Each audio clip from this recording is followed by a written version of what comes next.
kinakain natin, mga baboy, baka, junk food, di ba? Minsan maraming nagiging sakit. Paano mo malalaman na medyo quote-unquote madumi na o marami ng toxin sa katawan?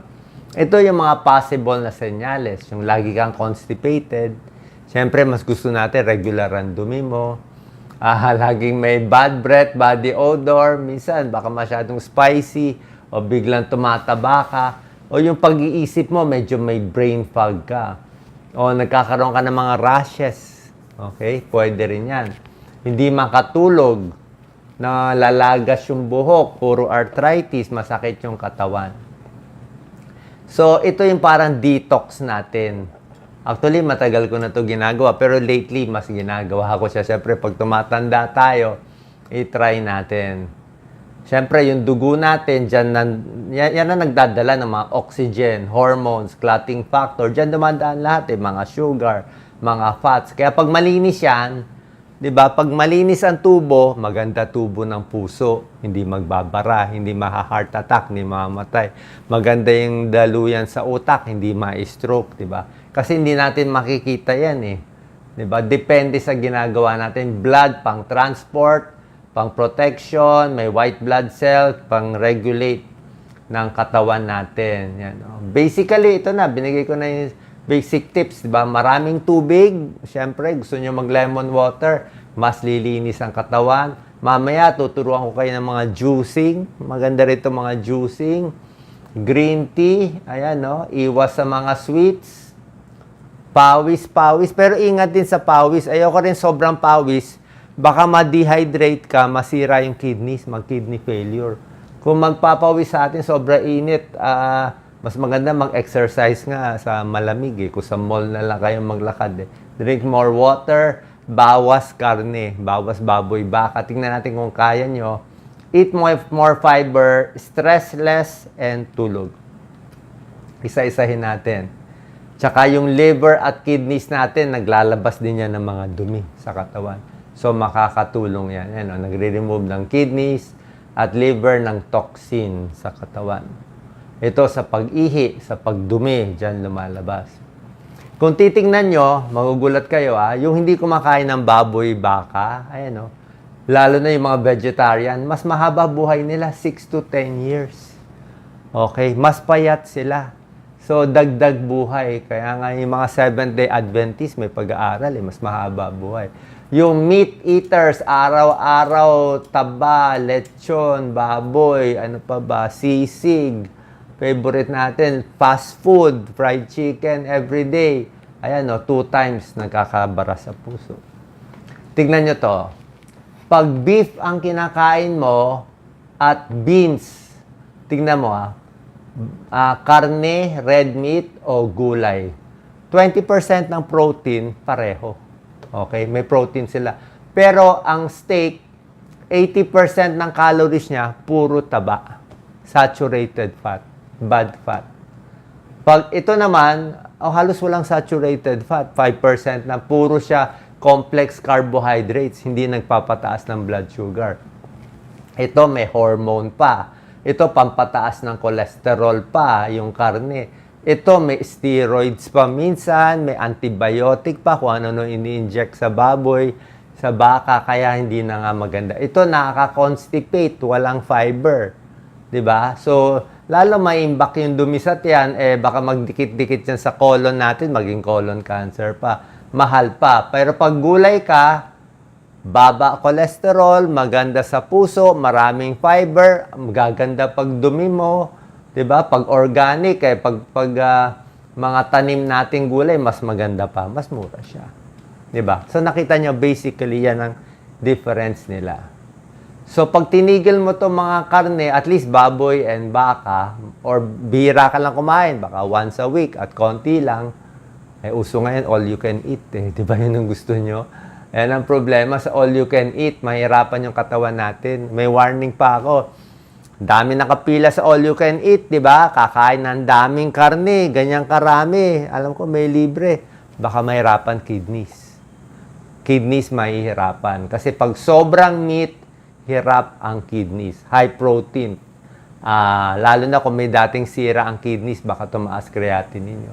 So, pag iwas, good for the heart, iwas cancer, pampapayat, bawas diabetes, blood sugar, gaganda, pati mga arthritis, mas masarap. Nung bata ako, 2 years ako nag-vegetarian. Ang feeling mo parang, hindi ka nainitan. Hindi ka nainitan. Hindi ka gano'n pinapawisan. Pero pag kumain ka ng mga karne, bulalo, utak ng bulalo, talagang ang pawis mo malagkit eh. 'Di ba? Pero pag puro ka lang gulay, parang hindi ka pinapawisan. Less body odor, ang dumi mo lang medyo mas green kasi gulay eh. Green, mas regular ka magdudumi. Oo. Yan, maraming benefits. Pero syempre, meron din namang con. Kung puro ka gulay na totally walang fish. Kaya sabi ko, pwede kumain ng isda. Kahit manok, pwede rin kumain. Huwag lang yung fast food na fried chicken na masyadong maalat eh. Pero regular na chicken, mga organic natin, yung mga nilagang tinola nating manok, pwede yan. Mga native chicken, kung titingnan nyo. Pag puro plant-based kasi, minsan, mas mahina lang yung protein niya. Pero may protein sa gulay. Minsan, kulang siya sa B12 kung wala kang fish and chicken. Minsan, mas mahina yung iron niya, pero meron din siya. Meron din siya. Okay? Kaya paminsan-minsan, may fish, may chicken, pwede. Pero yung baboy baka, pwede nyo i-stop. Sa pork, may mga religion ayaw ng pork, naintindihan natin. Kasi nga, may mga swine flu, may mga parasite, may mga tapeworm, may mga trichinosis, maraming mga bulati at iba pa. Higher cancer risk, proven yan. Sa bacon, processed meat, sausage, at iba pa. Ham. Sabihin nyo, ba't pa binibenta? May nitrites kasi, may preservative. Kung marami. Actually, naaral ko yung limit eh. Parang baga sa hotdog eh, pag lumampas ka na ng ilang peraso in a week eh, so sobra na eh. Diba? So, paminsan-minsan okay naman, pero yun nga kasi eh, galing pa rin sa pork eh. 'Di ba? Tapos syempre sa bituka, yung mga toxins, yun sa digestive system nila. Paminsan-minsan kung gusto nyo, tayo lechon ang gusto natin, sisig. So kaya marami nagkakasakit, maraming sakit sa puso sa atin. Okay? Junk food din. Ang junk food hindi lang chicherya, pati fast food. Ano nangyari? 'Di ba? Ang chicherya natin, tingnan nyo yung ingredients, ang dami. Salt, sugar, preservatives, bechin, coloring, harina, 'di ba? Lahat na sinasama, tsaka ang taas ng salt, isang potato chips o isang kahit anong mga gustong-gusto kong meron ako dati gusto yung salt and vinegar na crackers. Ang taas ng salt content, grabe. Weight gain, tataba ka sigurado. 'Di ba? Maalat eh, magmamanas ka, maha-high blood ka, allergy, inflammation, type 2 diabetes, depression, maraming problema. Nakita ko nga minsan sa healthy options, nagbebenta sila ng healthier mga chips. Pero nung nakikita ko, parang mas healthy nga kasi minsan potato and salt. Dalawa lang ang laman niya, potato and salt. Meron doon parang parang popcorn with salt and sugar. Ganun lang, 3 lang ingredient. Tapos na. Yung sa atin, ang daming ingredient. Ito, syempre, sobrang tamis. Sobrang tamis. Ito, okay naman yung tinapay, kaya lang yung hotdog. Eh. Ito, okay naman yung gulay, syempre, yung meat. Eh. So, sobrang tamis ang problem. Ito sa fried chicken kasi, magugulat kayo. Pag kayo bumili ng manok, niluto nyo, ang salt content nun, baka parang 80 to 100 milligrams lang. Mababa. Required natin mga 2,000 in a day. 2,000 in a day milligrams. Pero pag ginawa mong itong mga nasa fast food natin, ang may kasalanan dito yung butter, yung halo, yung harina. Yung harina niyang napakasarap, doon dumidikit lahat ng herbs and spice and salt. From 100 milligrams sa fried chicken natin, pag ito, 1,000 milligrams na, times 10. Kaya nung kinakain ko nga yung sa fast food, masarap, kaya lang super alat, nakatago lahat dyan. Na doble yung alat. Yun ang problema. So, lalampas tayo sa alat in a day. Kaya maraming high blood, maraming may kidney failure sa Pilipinas. Para luminis, more gulay, more vegetables, daming tubig, iwas alak. Ayan, pakita natin. Yan, tubig talaga. 8 to 10 glasses of water. Sabi mo, Doc, kumain ako ng noodles, kumain ako ng junk food, okay lang, minom naman ako 3 basong tubig. Hindi daw pwede ganun. Sabi ng nephrologist, wala daw daya-daya sa ganun. Okay, minom ka ng tubig. Pero yung alat na kinain mo, 2,000 milligrams, tatama pa rin sa katawan yun. Nandun pa rin sa katawan. Ito, pinakamagandang gulay. Broccoli, mahal. Cauliflower, mas mura. Ito mga repolyo, lahat yan. Lettuce, anti-cancer properties. Napakaganda. Cruciferous vegetable. May pag-aaral yan sa Amerika. Blueberries, mahal to. Strawberry na lang tayo. Strawberry, ang daming antioxidant, anti-cancer, low calorie pa. Huwag mo na lagyan. Basta kakainin mo na siya as like that. Garlic, syempre, para sa high blood, para sa cholesterol, anti-inflammatory, antibacterial, lahat na pwede. Bawang. Pero hindi siya ganun kalakas sa high blood and cholesterol. May tulong lang siya. Apple, pinakamaganda. Apple para sa diabetic, ito pwede kayo kumain isa, 2. Kita nyo yung ginawa ng Diyos, napakagaling. May sugar siya, fructose, may tamis, pero yung tamis na ginawa ng Diyos, nakatago sa ang daming fiber. Bago mo makain yung konting tamis niya, ubusin mo to lahat. So, pagdating ng sugar nito sa katawan, ang tagal ma-absorb kasi dadaan pa yung fiber. Kaya, hindi siya nakakataas ng blood sugar. Pero tayo, kung kumain tayo ng donut o cake, walang fiber, pagkain mo pa lang, taas agad ng sugar mo. Sira ang organs natin. Yun ang problema. Kaya maganda nga yung sugar sa prutas, mapipilitan ka kumain muna. Grapefruit, suha din, no? Hindi siya ganun katamis. Oh. Ang daming fiber, parang pulp bits. Isda, omega-3 fatty acids, napakaganda para sa puso. Tuna, sardines, alam niyo naman pwede yan. Mas gusto ko lang smaller fish. Ayoko medyo malalaki para less mercury.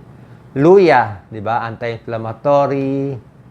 Green tea, anti-cancer. Napakaganda ako. Chamomile tea gusto ko. Tsaka walang asukal, di ba? Tayo, puro 3-in-1 coffee ang gusto. Di ba? Okay ang coffee, depende sa tao, no? Pero wag lang gawing 3-in-1. Wag lang lagyan ng marami. Kung black coffee, walang problema. Pero kung coffee sa mga, yung andaming pinapatong na chocolate at whipped cream, ibang usapan na yun. Kumain na lang kayo ng ice cream kaysa gawing coffee flavor. Pero coffee itself, tingin ko pwede naman siya 1 to 2 cups. Supplement, ingat lang na huwag masosobrahan. Okay? Paalam nyo muna sa doktor. Baka healthy kayo kumain. Nagkamali, ang daming vitamins, ang daming supplements, doon pa tinamaan yung liver nyo at kidneys nyo. Kasi lahat yan, may toxic dose din yan eh. Lalo na pag hindi natin alam kung ano yun. So, basically, bawas sugar, more water, bawas alak, healthier food, green tea, daily exercise, tulog ng mahaba. Yan. Itong mga juicing pwede rin. Mas maganda prutas, pero sa juice kasi bawas ang fiber eh. Pero okay pa rin siya. Yan, orange juice sa mga bata. Itong mga juice, tomato juice, carrot juice, apple juice, pineapple juice, ano yan, fresh yan. Hindi siya lata. Kung lata kasi matamis din eh. So, hindi siya okay pag lata. Tsaka hindi siya unli. Okay? Kahit fresh juice siya, wag mo dagdagan ng syrup, walang syrup, hindi siya unli. Sa isang araw, baka 2 baso maximum na. Lalampas ka na eh. Pag lumampas ng 2 baso, lampas ka na sa requirement mo. Okay? Halo-halo ito kung gusto nyo. Kung hirap kayo kumain, cucumber, apple, kale, mahalang kale, lemon, ginger, celery, carrot. So, pwede halu-haluin from time to time or kung fresh yung anong murang prutas, dalandan, suha, mangga. Tamis ng mangga eh. Bira lang dapat yung mangga. Pakonti-konti lang. Kasi medyo matamis siya. Okay? So, sana pa nakatulong to para maging mas healthy. Try nyo lang. Less baboy, less pork, less beef. More like this. Sa tingin ko, in 1 month, mas maganda pakiramdam ninyo. Salamat.